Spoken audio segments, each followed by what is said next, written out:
Hello and welcome to another episode of the Happy Head podcast. And look, I know I keep saying this, but my name is Paul and I am your host. I hope we've got that clear by now after 34, 35 episodes.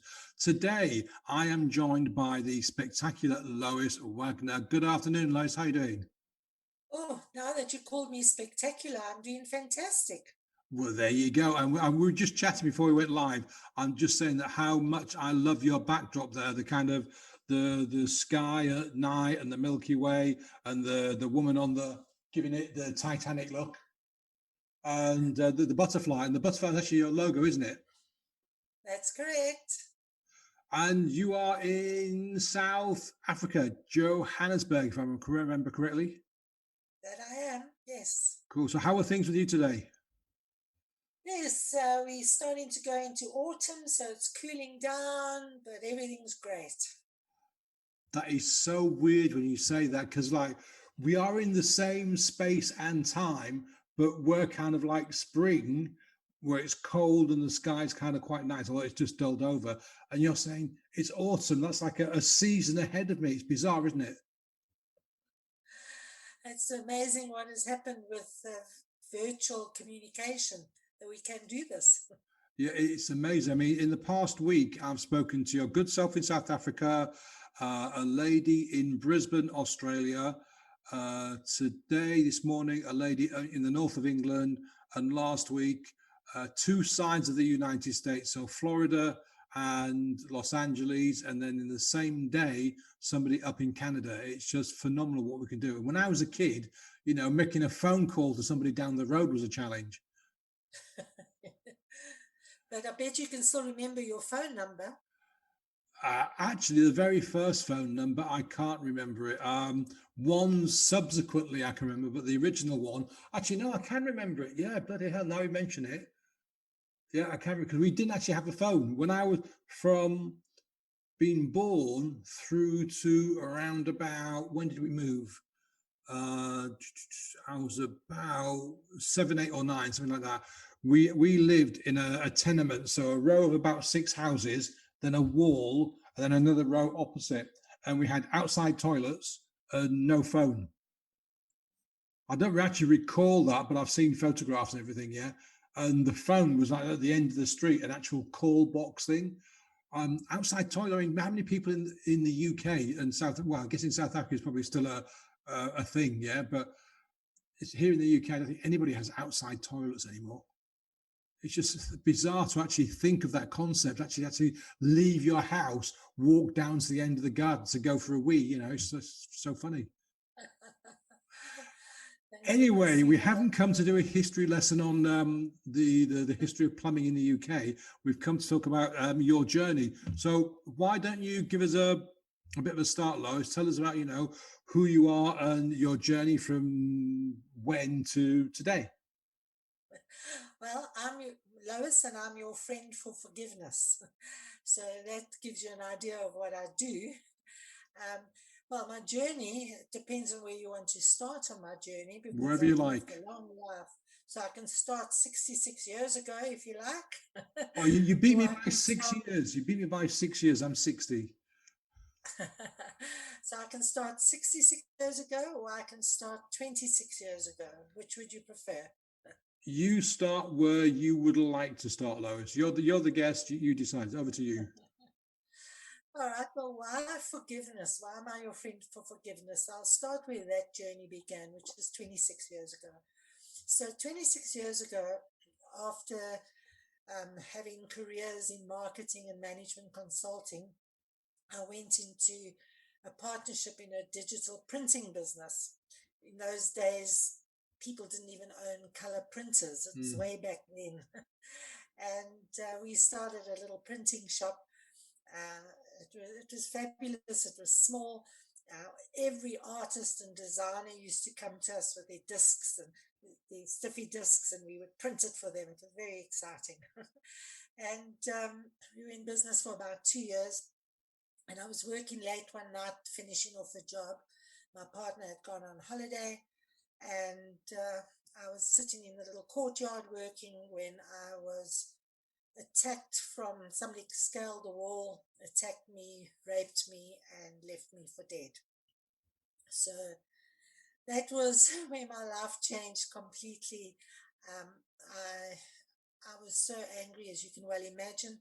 It was way before the Me Too movement, and the topic of rape was never discussed in polite circles.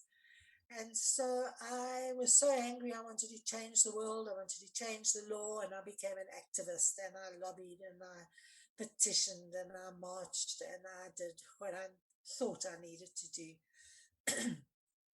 And then I lost that sort of passion, and I got back into the corporate world, went back into marketing, started my own business again in training. And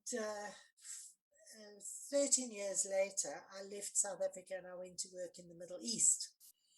And a year after being in the Middle East, I decided to go home on holiday.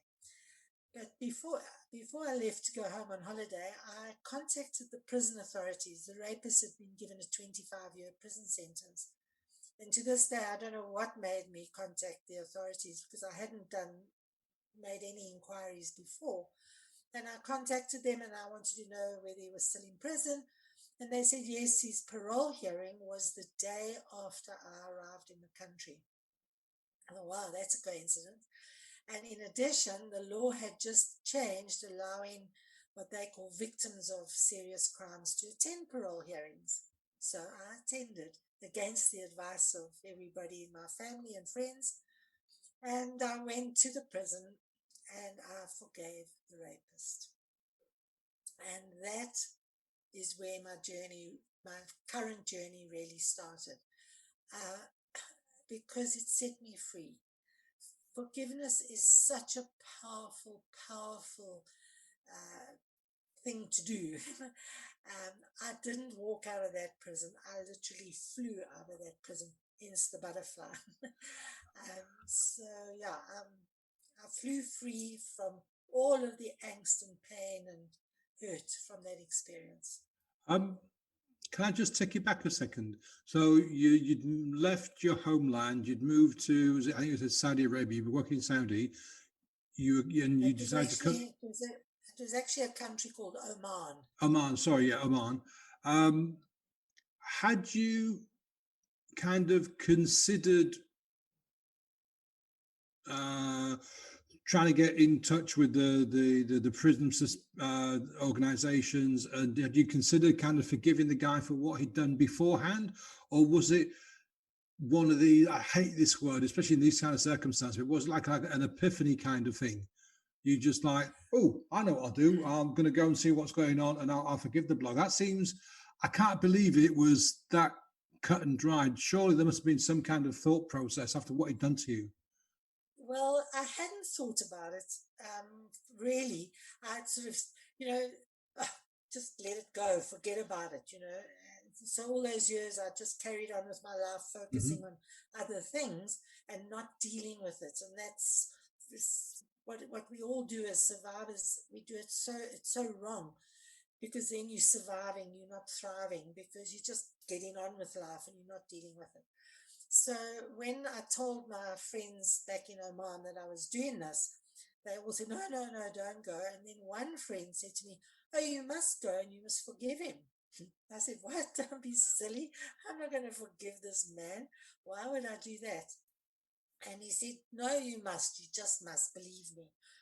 So I went and I visited Mr. Google and I did quite a lot of research on the topic. And I ended up writing this long speech based on some information that I'd gained. And so I thought, just in case. So I prepared this speech. And it wasn't I didn't go to the prison with the intention of forgiving. I went to the prison because I could, because I was allowed to. And so when it came for them to ask me if I had anything to say, I said yes. And I read the speech. And as I was reading it, I thought, yeah, this is dreadful. I don't believe it. I don't mean it. He doesn't understand it. He had a grade 6 education and English wasn't his first language. And so I thought, well, he doesn't understand it. Why am I reading this thing? This is just long-winded and stupid. And so I just put it down and I looked at him and I just said, I forgive you, in more words than that. But um, it, and as I said it, I thought, hey, I mean it. It was, to this day, I've not been able to put that whole experience into words. It's that feeling when I knew that I meant it, that it actually was letting go completely from that situation. So from that day to this day, I still don't know what happened to him. If the authorities said they would let me know in 7 days if he got parole or not, and I said, no, you won't. I don't want to know, because I managed to break that tie so completely that he's of no issue or concern to me anymore. Gone. That is incredible because, well, let me ask you, how did you feel when you walked into the parole hearing, actually saw him standing there? Well, it felt a little bit uncomfortable. I had to walk through the prison, and that in itself was quite eerie. Steel gates clanging and all these prisoners wandering around in their orange overalls. It was like in the movies. And so it was a bit odd. And then I walked into this room and there were 8 men sitting around the table. And then I was the first person in South Africa who attended one of these parole hearings. And so they weren't quite sure how to deal with me Mm. either. So it was a very uncomfortable situation. So they explained the full procedure to me, and then they brought the prisoner in. And I didn't feel anything, I didn't feel pain or hurt, or, I just looked at him and he was just a man, and he sat down and we went through all the legal sort of procedures. And then they said, did I have anything to say? And yeah, and I read it as I said. And then when I looked at him, I looked him in the eyes and I just thought, yeah, this is it. I'm forgiving you. And and then afterwards, they said, would I pose for a photograph? And I said, yes. So I posed for a photograph. In fact, I tried to get hold of that photograph for my book. And the one I wrote to the prison, and the chaplain there came back and he said, oh, I remember that occasion so well. I was in that meeting. He said, and your picture was on the notice board for years and years. And then they moved, they built a proper, because of the public coming in, built a new building to hold these hearings. And they took the photograph down and he said, it's gone. So I couldn't get the picture. But so he remembered it very well, because it was obviously something nobody expected, that this victim would come in and forgive the rapist. It's astounding, I think is the word that springs to mind. So you've gone through that experience and you've left the prison and gone home. Did you kind of know immediately what you were going to do next, as in starting this business and this forgiveness journey? Or did that kind of take some time to mature into a thing? It matured. It took a while to mature. That was in 2009. In 2014, I went to a conference in Thailand, and I kept pretty much to myself during the conference. I think I was older than most of the people there. And at one of the sessions, the person on the stage said, has anybody got a huge, big, audacious dream? And I jumped up and I said, yes, I do. I do. I want to stop gender-based violence, sexual violence. And everybody gave me a standing ovation. I thought, gosh, did I say that? It was like, where did that come from? So it was a bit of a shock for me. And then I was motivated. Yeah, I'm going to do this thing. And then I got back to Oman, and it was a good life.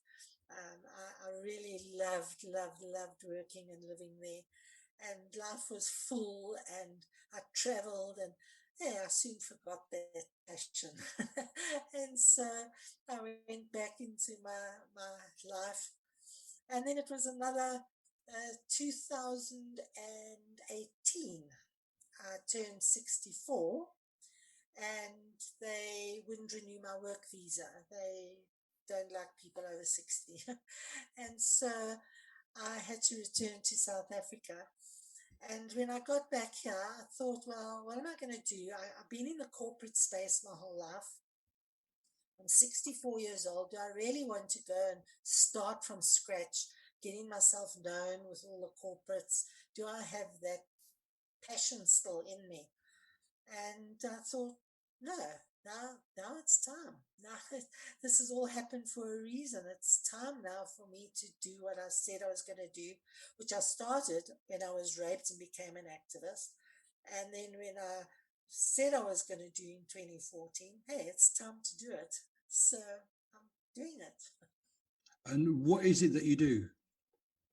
Well, I've got two angles, if you like, to what I do. The one is I help people deal with their trauma by overcoming, going on the healing journey, to follow the kind of journey that I took, but to do it a lot quicker and to learn to forgive a lot quicker. You know, it took me all those years, and I'm saying, don't wait so many years. You miss so much out on your life if you wait so long. You have to go through some of those emotions and you have to experience some of those things, but you don't have to stay there as long as I did. You can move through a lot quicker. So I help people with that on one hand. And then I'm also, I'm saying, why am I helping people? This shouldn't happen in the first place. We need to stop it happening. So instead of teaching girls self-defense, which is good to have, but instead of focusing on how women can protect themselves, let's focus on how we can teach men not to do it in the first place. But I want to go forward in a more positive way and say, let's not teach men not to rape because that's not working. Let's just teach men and women, because women are also guilty. Let's teach men and women and boys and girls how to be brave. And I've got an acronym for brave. So if we can teach these qualities to people, we can stop gender-based violence. So the brave is boundaries, respect, agreement, values, and equality. And how are you kind of spreading that message? Well, it's only been going a short while, and I've started a vlog on it where I get people to come and share their opinions. And I'm getting it into schools so we can catch them young and teach boys from a young age to stop harassment, to stop bullying and harassment and looking up girls' dresses and things like that.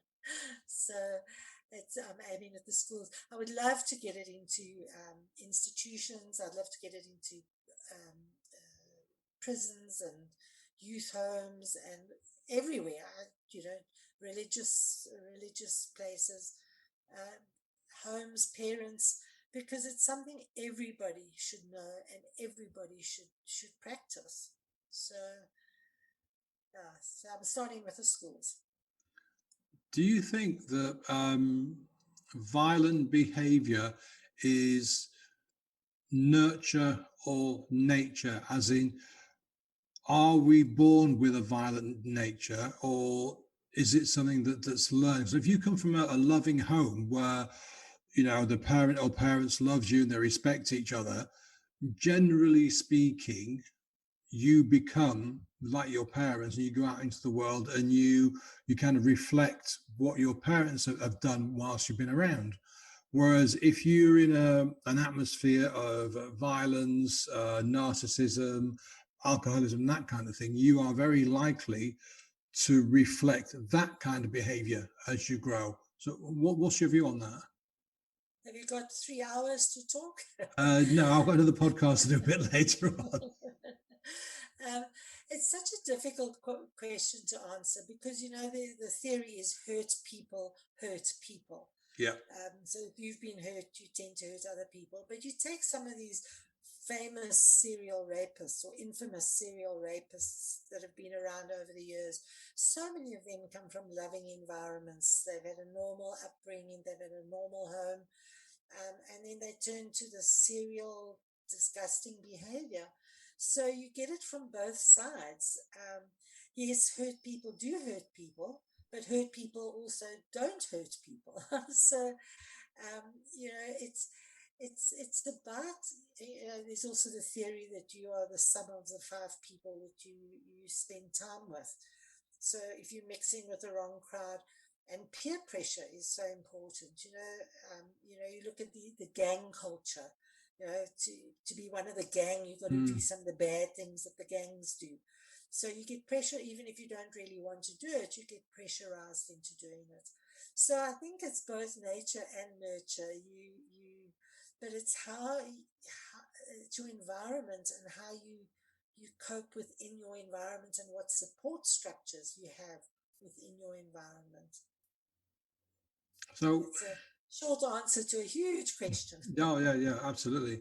So, how do we stop it though? Because, if we're saying that it's about sort of outside influences and peer pressure and all these kind of things, how can we put an end to it kind of once and for all? Because, I mean, if you think about it, nations are violent to other countries and other nations. So, what kind of chance have we got of stopping? I mean, yeah, it's great if we can stop one individual because that's one less aggressor and one or more less victims. But when you kind of look at the big picture, it's almost like daunting, almost like impossible. Yeah, it is a huge task, and whether it happens in our lifetime, I don't think it will. But if as you say, each one, reach one, teach one. I did a session with this group of school kids, sort of 16-year-old around that age, and unfortunately there was only one boy on the session. The rest were girls. And he was so enthralled, and he was saying, "Oh, I'm going to go and tell my friends not to send ugly texts anymore." And I thought, "Yeah, you got it, he got it." But what happens is he goes back to school and he says to his mate, "Don't send that text, it's not nice." And the other boys turn around and say, "Oh, you've been a sissy, don't be such a wimp." And so he doesn't do anything more about it. So you can't just reach one. You've got to reach a community. It's got to be a group of people who together see the benefit of it. And that is why I think going into schools where you get a bunch of school kids together, and if they all see the light together, that group makes a difference, and that group will go forward positively. um, so yes, I do. I'm happily working with individuals, but I don't know how what length that will have, what staying power that will Hmm. have. And you mentioned you'd written a book. Is that like an autobiography or? It's Here's my book. So So, it's called Walking Without Walking Skin. Without Yeah. Skin, and it is. I started writing it the night I was raped because I was so angry that this would happen to me, in the days when people didn't talk about rape. And so I wanted the world to know that this happens to ordinary people. And so I started writing it as a journal the very first night with the intention of publishing it. And then it became this wada diary that just went on and on and on. And I didn't have an ending. And then when I forgave, I thought, okay, well, now it's got an ending. But in the meantime, the Me Too movement had started, and everybody had now published a book, and everybody was talking about it. So I thought, oh, if I put my book out now, I'm just going to be a Me Too, and I don't want to be a Me Too. I want to be a Me One.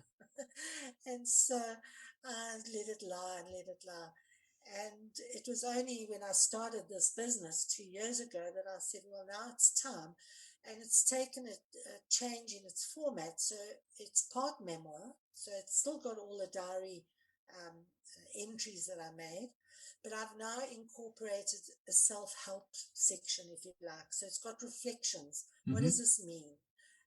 What are some tips? What are the lessons learned?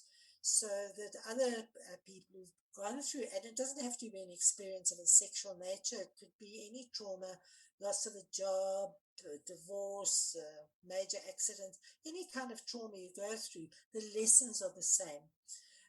And so it can benefit anybody because it's got these tips on what to do, or how, or that you're not alone. You're not alone. Whatever you're feeling, everyone else is feeling it. Don't worry, it's a normal reaction. So it helps people realize that it's okay to be angry and to hate and to have those emotions. And how are you finding being an entrepreneur, a business person, given that you kind of kicked out of Oman for being over 60s, you're saying? Are you finding any kind of similar challenges now you're back home and working for yourself?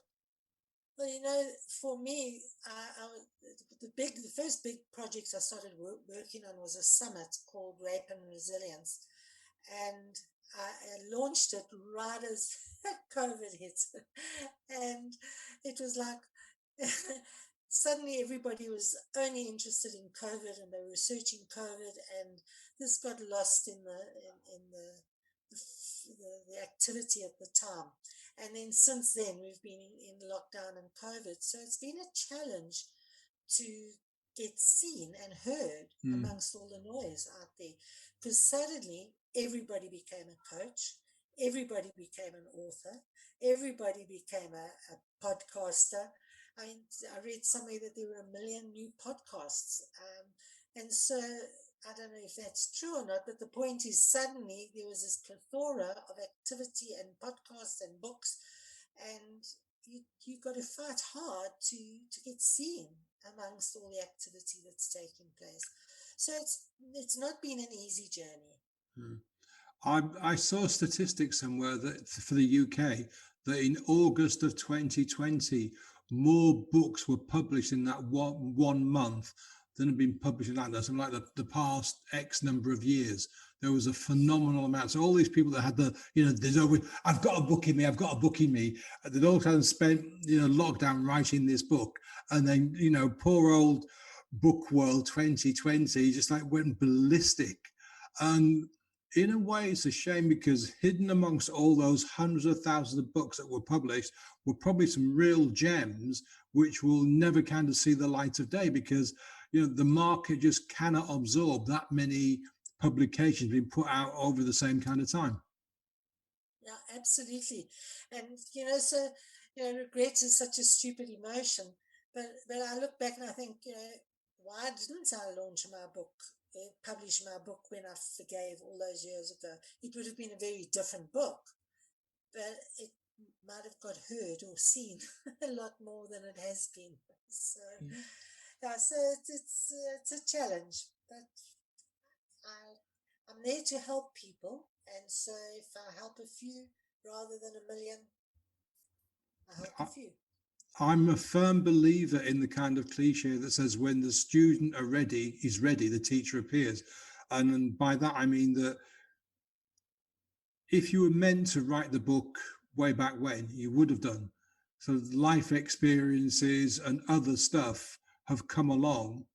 And then, last year was the year for you to publish because otherwise you would have published before. I really believe that, things happen when they are meant to happen, not kind of before and not after.